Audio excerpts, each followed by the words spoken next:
in a Senate headed by Uncle Jovi, with members like Kuya Teroy, Ting Paterno, Nene Pimentel, at iba pa, no? I cannot identify now all of us. No Chinaman's chance. Dahil ultimong pagmemeryenda namin, kinestyon pa ni Kuya Teroy kung additional compensation. Kayo makapagsabi niyan, pero ako, I'm personally disappointed, no, na the institution I once worked in, banat kaliwat kanan ang nadidinig sa publiko. So I'm 73. If I look young to some, second childhood ko na to. Pero I'm leaving this world in a far worse shape than when I entered it. So is my life a total failure? Sakit.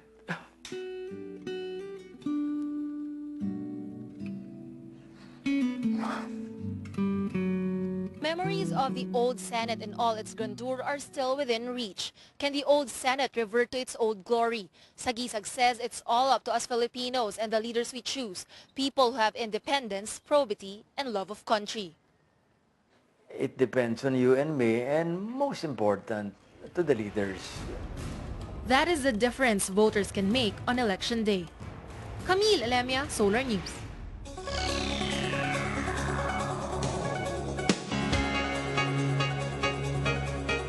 Let's get the rainfall forecast now from Mai Rodriguez, reporting from the Solar Weather Center. Mai? Hi, Pia. Tropical depression Krising slowed down as it crossed the Sulu Sea before noon today. It maintained its strength, bearing maximum sustained winds of 45 kilometers per hour and last spotted at 300 kilometers northwest of Zamboanga City. Signal number 1 remains hoisted over southern Palawan, while storm signals in other areas have been lowered, but there's still a danger of possible flash floods and landslides as Krising is estimated to bring rainfall of 5 to 15 millimeters per hour. That's considered moderate to heavy not only in southern Palawan but also over Mimaropa, Calabarzon, the Bicol region, and eastern Visayas. Krising is expected to be southwest of Puerto Princesa City tomorrow, and by tomorrow evening it's forecast to be outside of the Philippine area of responsibility. Let's now check tomorrow's rainfall amounts. We still see moderate to heavy rains in Palawan, light rains all over the Visayas, reaching southern Luzon and Bicol. The weather will improve in Palawan in the afternoon as we see Krising moving farther away northwest of the Philippines. And by this time, much improved weather in Mindanao with only scattered light to moderate rains. We may have showers in the metro late tomorrow afternoon and evening, and moderate to strong rain moving up north affecting Aurora and Isabela. Now this area of heavy rain stays up to early Friday in Isabela and Cagayan. We actually see wet weather in Metro Manila and light to moderate rains drenching the whole of Luzon up to Palawan. It particularly gets heavy in Baguio, Ifugao, and the Mountain Province. Aside from Aurora and Quirino, these are areas of concern since our Metro weatherscape shows sustained heavy rains there lasting about 4 hours Friday afternoon. Meanwhile, we see better weather in the Visayas and the southern islands with only occasional rains. And that's your weather. Always be informed and keep safe. Pia? Thank you, Mai.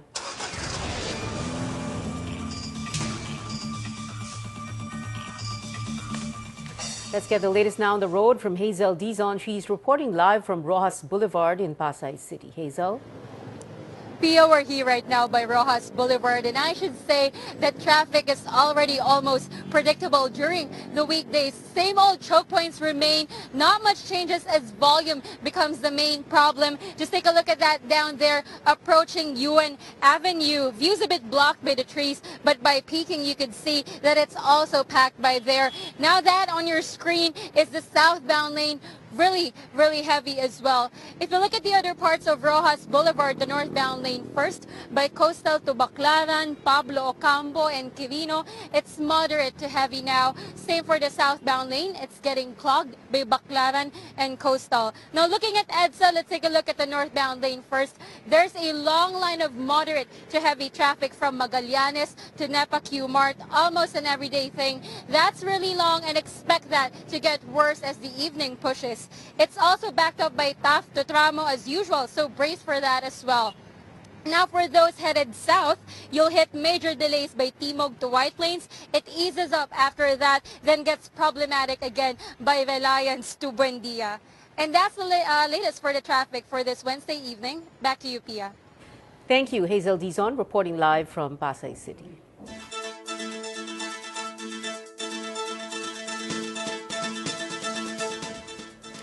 President Aquino opened today a new Cebu commercial business district. Ina Andalong gives us that story. President Aquino was clearly pleased with the development of a new business district in Mactan, Cebu. He says the 20-hectare facility disproves criticisms that his administration's economic gains are not being felt by ordinary people. Team Pinoy's rival UNA has been claiming that economic gains under President Aquino's term have not trickled down to the masses. Right now, it is election season once again. So once in a while, you may see those opposed to our reforms in the newspapers and on TV asking, is this economic growth truly being felt by our people? Undertakings like this allow me to point out how strange those viewpoints are, because these projects are helping to grow the economy in ways that can be felt by ordinary people. President Aquino says tens of thousands of direct and indirect jobs will be generated by the business district called Newtown. 20 billion pesos will be spent over the next 5 to 7 years in the development of Newtown, which will serve as a venue for business and other commercial establishments. For now, Newtown has already secured 2 BPO firms that will operate in its facilities. The business district is a special economic zone registered under the Philippine Economic Zone Authority, which means those who choose to do business here are given special incentives. Secretary to the Cabinet Rene Almendra says the government will continue to declare economic zones, even with the alleged rampant smuggling in Port Irene, which is also a special economic zone. If the question is on the context of are zones still okay? Of course they're okay. Of course they're correct. Now, how we implement them, how we enforce the regulation on them, there are laws that need to be followed on that point. We have made the point to make it easier for companies to set up shop or to expand, as you are doing today. We're making sure that we provide competitive incentives to those investing in our priority sectors, and we are making sure that the keys to success in our country are hard work and innovation, and not a willingness to connive with crooks. Newtown will also feature hotels, which President Aquino said will help the country in meeting its new target of 56.1 million domestic tourists by 2016. Ina Andalong, Solar News, Cebu City. The National Economic and Development Authority and the Department of Finance have approved a new financing framework for national government projects. According to the new framework, the Investment Coordination Committee of the NEDA will toughen the approval process for project proposals from government agencies. In addition, the ICC Secretariat will evaluate revenue-generating proposals based on DOF-provided benchmarks. NEDA Director General and Socio-Economic Planning Secretary Arsenio Balisacan says the framework will hasten project delivery. He adds the framework will lead to more projects that are in line with the country's overall economic plan. SM Development Corporation reports a rise in their consolidated net income for 2012. SMDC's consolidated net income was at 4.9 billion pesos last year, 17.5% higher than in 2011. Meanwhile, net income from real estate sales increased from 4 billion pesos in 2011 to 4.7 billion pesos in 2012.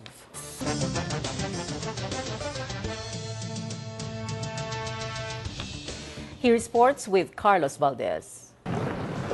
World's #1 and top seed Rory McIlroy, second-ranked Tiger Woods, along with other top players, took in a practice round ahead of the World Golf Accenture Match Play Championship in Arizona. McIlroy missed the cut at the Abu Dhabi Championship, but since then has risen to #1 in the world. Meanwhile, 3 days after playing President Barack Obama in Florida, Tiger Woods comes into the Match Play Championship on somewhat of a winning streak. The second-seeded Woods is coming off a 4-shot win at Torrey Pines after opening his 2013 season by missing the cut in Abu Dhabi.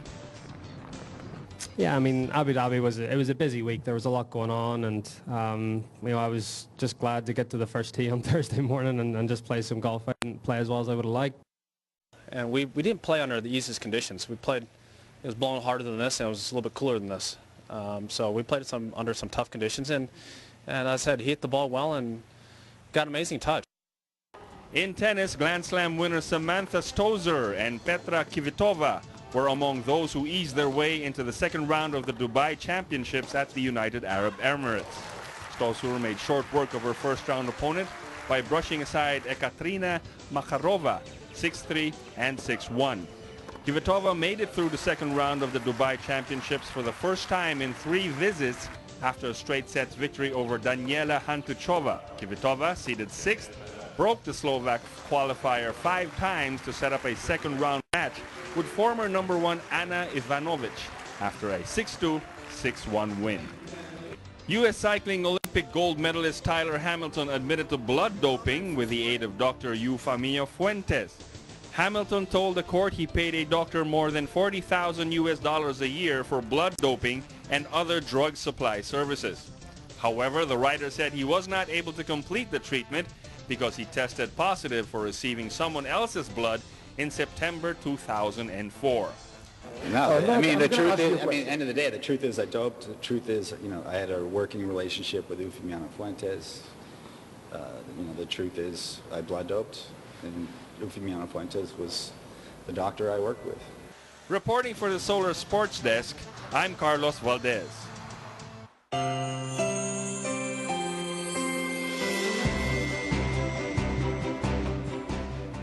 In a United Nations debate on disarmament, a North Korean diplomat said South Korea may face, quote, final destruction, unquote, if it pushes for tougher UN resolutions against the reclusive North's nuclear program.